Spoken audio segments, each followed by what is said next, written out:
So, a little more politics. The Wildwood rally was a game changer. Okay, that's my take. And that was the riff. You can look it up later on. Let's bring in Rich Lowry, editor-in-chief of National Review, and Liz Peek, syndicated columnist and Fox News contributor. So I missed the riff, but I assume it's brilliant, right? I don't know. Wasn't that? Of course. Here's the point. 100,000 people. By the way, historically, only FDR had a higher rally. In New Jersey, Seagirt, down by the shore also, he had 125,000 or 120,000 way back in 1932. Not even I was around in 1932. The 100,000 rally, Rich, freaked out Democrats. All right, now it showed Trump's strength, absolutely. Yep. But so it's not a coincidence that a couple days later, Biden comes out with this phony bravado video, which they had to edit 5 or 6 or 8 times, and challenges Trump to debates. I think the two are related.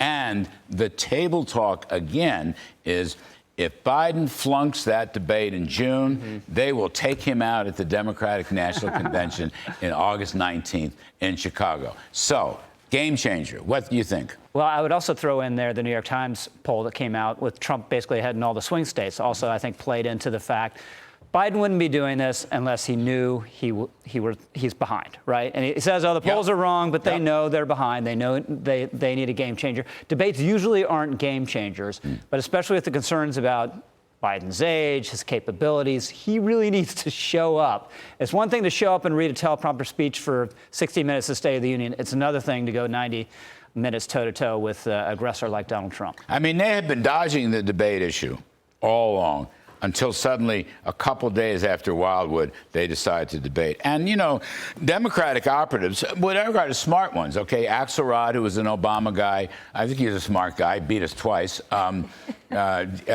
James Carville, for example, they're all getting on Biden's case. And Liz, here's Mike Goodwin from the New York Post, brilliant columnist. 2024 race to the White House is now a Donald Trump's to lose.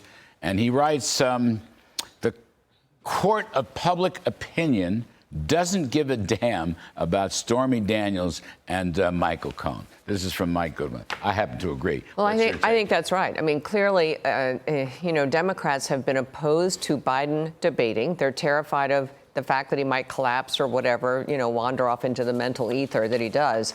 And I think someone actually said out loud what clearly a lot of them have been thinking, which is they have thrown everything at Donald Trump. They have thrown 91 indictments, 2 impeachments, all of the media slamming him every time he says anything, and nothing has made a difference. That's the extraordinary thing, because Biden has he has no accomplishments to run on. He can't run on his record. So all he's doing is slamming Trump over and over and over again. At some point, people tune out, and I think that's where they are. So to Rich's point, I think Biden is up against a wall. It takes a while to turn around really unfavorable approval ratings. I think it's now or never. And so this is a Hail Mary. They only have a couple of months left.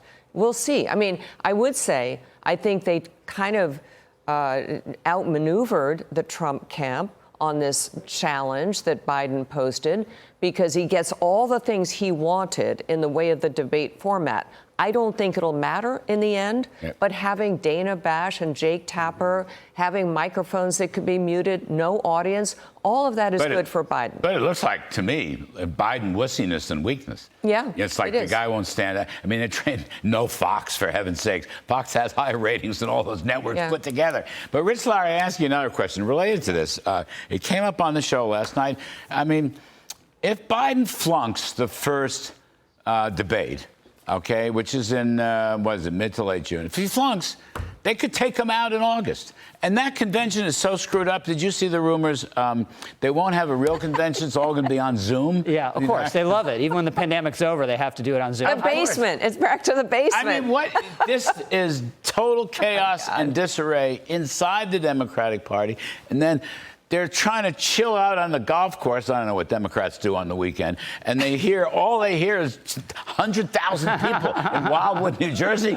Biden couldn't get 20 people at a grocery store. Well, I think another way to state a point Liz was making on the core issues of a presidential election. Who do you think is going to do a good job as president? Who do you trust more on all the issues that matter to you, except for abortion? Trump leads. And what Biden is trying to do is undermine all that with the peripheral stuff. Oh, look, he's being tried, or he supposedly said he's going to be a dictator on day one. And it's really hard to overcome that. And I think what we're looking at the moment, if the race stays anything like this, is Biden could win a narrow electoral victory if he holds the blue walls. You know, it's not outside the realm of imagination. But Trump's electoral victory could go much higher than that. So you're looking at a narrow Trump win or a big Trump win. Those are the Liz, you were talking before about forming opinions, You're in mid-May. We're coming up to Memorial Day.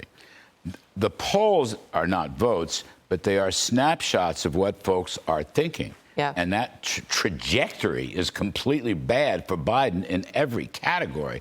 Now, Biden doesn't have much time, I'll just say, much time to change it. What is going to change? That's the thing. By September, it's locked up. By September, people are just, they've already figured the game out. Well, it's a good question. What could change? I guess we could get to a place where interest rates go down, and maybe that juices the stock market, although an awful lot of people think that is already in the stock market, that really we're not going to see that. My opinion is the economy is slowing down. I don't think that helps Biden. Look, the other thing that he did this week was he began spinning out possible executive order on the border. So, I mean, they are frantic right now. They need to address some of these issues. That's the one thing that could make sense. It's a meaningful executive order on the border. Well, but did you look But I think he'll get tarred for 3 years of no executive orders on the border, right? I mean, he was saying he couldn't do it, he couldn't do it. Oops, I can do it. This order, 4,000 a day, Rich, that's $1.5 million. Big number, $1.5 million illegals a year. Why not shut it down immediately? Well, now, I think a whole lot of people, including Donald Trump, will ask that question in the debate, by the way. This is why I don't see Biden has any shot at it. I'll say, just want to get, you agree with me. In your heart, you agree with me. Wildwood was a shock. Oh, I mean, it was huge. Look, I used to be a total crowd size guy. Whoever had the biggest crowds wins. Now, in the Democratic primary, that didn't work. Bernie had the big crowds. Biden still won. But as a sign of enthusiasm, it was just astonishing and confirms what we see in the polls. Even Biden supporters are not enthusiastic about Joe Biden. That is really true. And by the way, I saw some poll, New Jersey, he's actually behind. -5. It's all he is. Unbelievable. He's narrowed it to Trump -5 points. Rich Lowry and Liz Peek, thank you very, very much.